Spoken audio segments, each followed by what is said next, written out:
Welcome. Come on up here. How you doing? Hey, Kevin, how are you? All right. How are you? Doing great. Good. Wonderful. Having a Everyone's good here? time. Let's do Good. it. Good.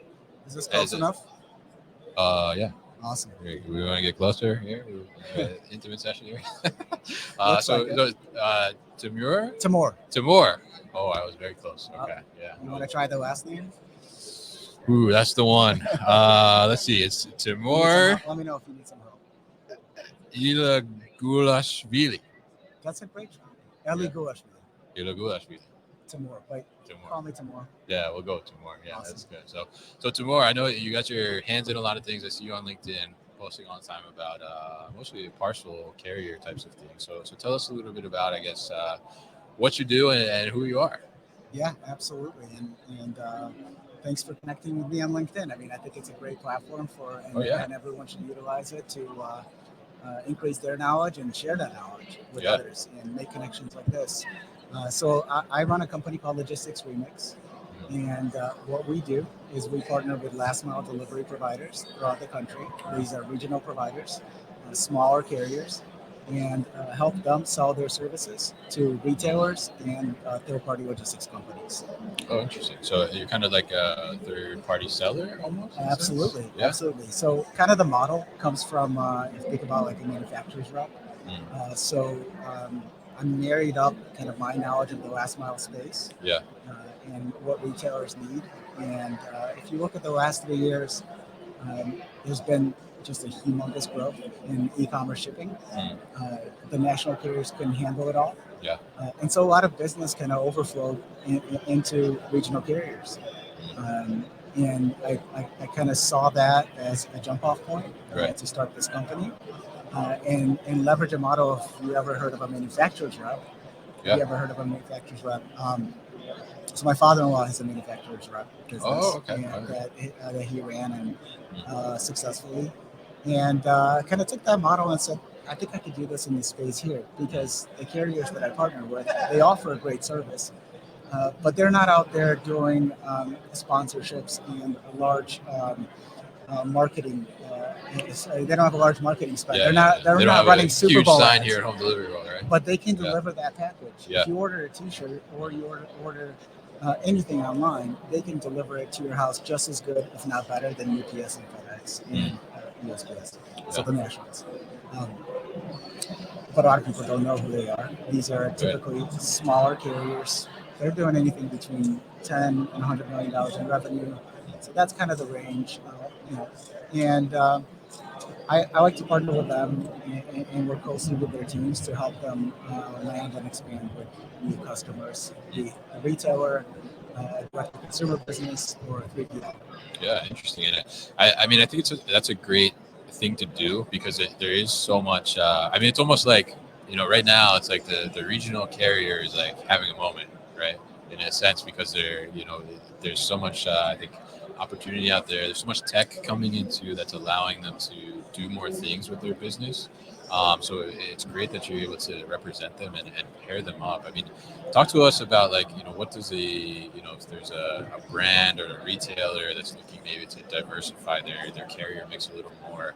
I mean, when should they be looking at a regional versus one of the big players? So there was this what I'll call an unlock in the industry Mm-hmm. in the last couple of years.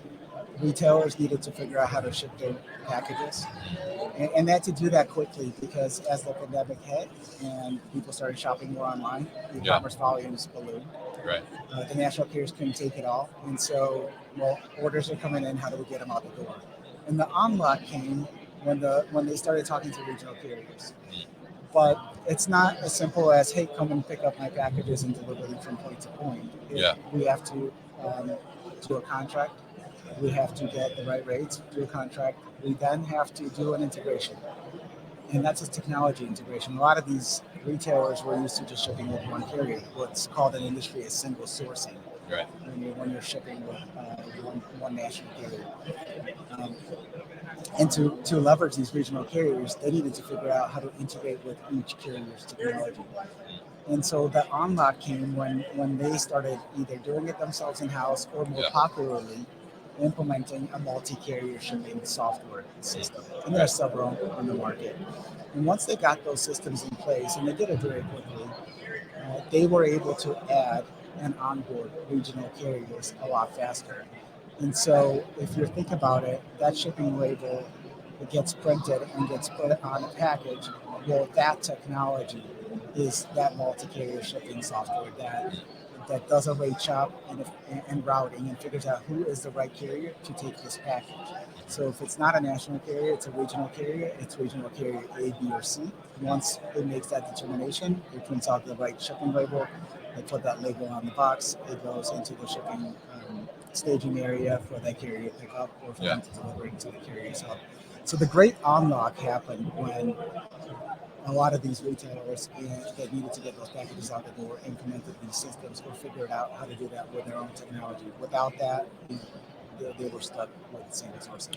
Interesting. Yeah. I mean, I think it's really interesting to see, especially in our industry. I mean, it's so much technology that's coming in and being put into place that's allowing so many more things to happen. I think, which is it's pretty incredible if you think about it, because we look at some of the latest tech that's out there. I mean, you went to like AI, machine learning, robotics, and all those things, but like where are the practical applications happening? They're happening in our industry, basically, right? So I mean, it's really cool to see that and to know that so you're able to put some type of software, some type of tech in place that enables so many other businesses to now flourish and have so many other opportunities. Not only from the perspective of a brand who may be saving money by going with a regional carrier, but now allowing a regional carrier to grow and evolve their business and become bigger. So it's very interesting to see all that. From your perspective, and I know you pay close attention to the parcel market and things like that based on what you post, I see. So, tell us about, we're here at Home Delivery World, so let's talk a little bit about the delivery aspect. So, tell us a little bit about, what's going on in the parcel market right now, and from a shipper perspective, how can people expect either rates to be changing or what's the trend right now? Yeah, things are changing.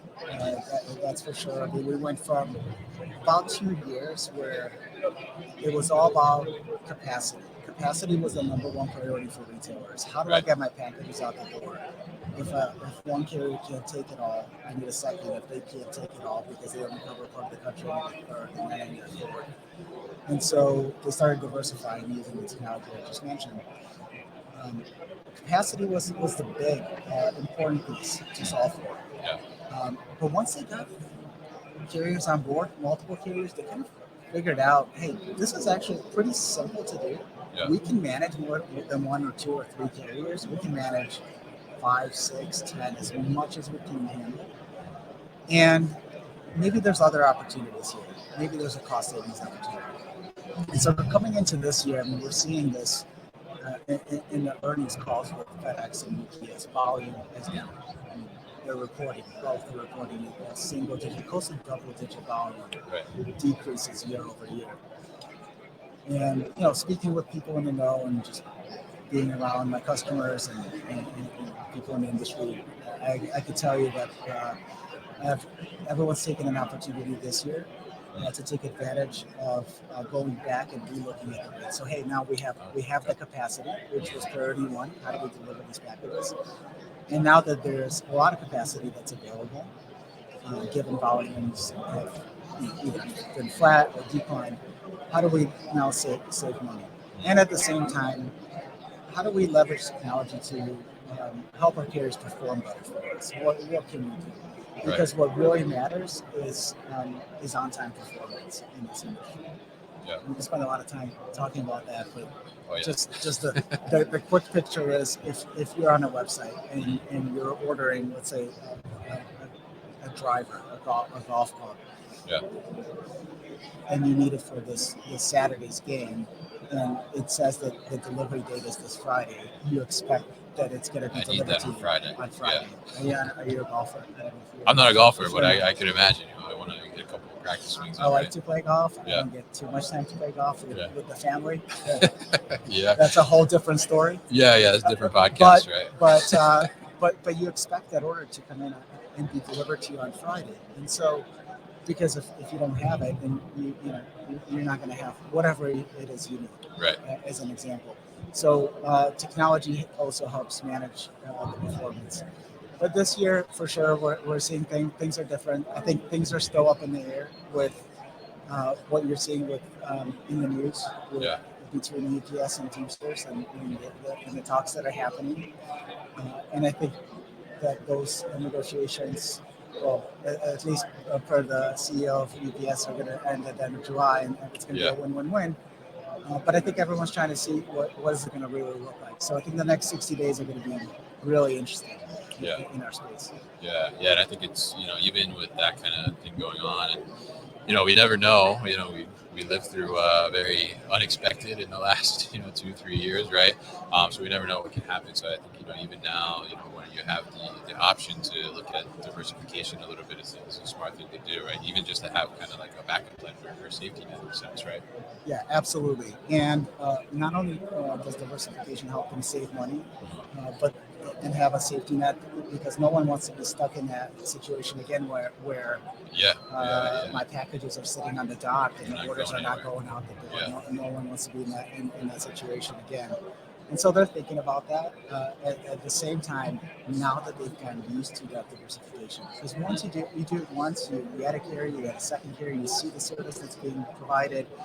In a lot of cases, it's better than national carriers, and you're starting to think about what else could I do, Right. and it opens up a whole new world. And being here at home delivery world, there's a lot of great providers, great carriers here. There's a lot of options. Yeah. And retailers, 3PL should be taking advantage of those options, figuring out who's right for them, trying it out. Yeah. Let's try you out in the market. If you work out in that market, let's take you to the next market. So I think it opens up a world of opportunity and possibility. Helps with the bottom line, helps with customer retention, because if I get that package that I expect on Friday, yeah, guess what? I'm coming back and I'm shopping with you again. Yeah. You're not going to hear from me because I'm going to be happy. I'm going to be happy. and so there's a world of possibilities that carrier diversification offers. Now, look, we still need the national carriers. We need everyone to be there, right, at the end of the day, to deliver packages. But there's no reason we couldn't use multiple partners. And so that's what my company does. That's what I help retailers and 3PLs do, is find the right partners.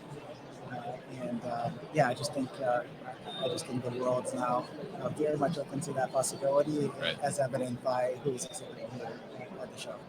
Yeah, absolutely. And I think it's very interesting, and it's always great to see like new players come into, because I think that's how like innovation starts to happen too, and that disruption, pushes other people to do different things and try different things and really see kind of what's going to work going into the future. So really interesting to talk to you here, Timur. That's right. Yeah, okay.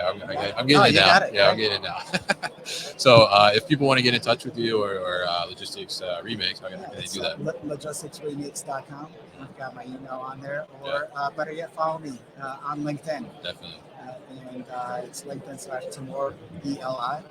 I post content on last mile delivery and parcel shipping. So I'll see everyone on LinkedIn, and appreciate you having me here. Definitely. I definitely would recommend following him, because that great information with data and things like that too as well. It's not all just spewing out whatever. It definitely has backup, and it's really interesting and insightful stuff. So I appreciate what you do, and definitely I would encourage everybody to go follow him too. So thanks so much for coming by the booth here and talking for a little bit. Awesome. Thank you. Yeah. All right, so that was Timur. Make sure you follow him on LinkedIn.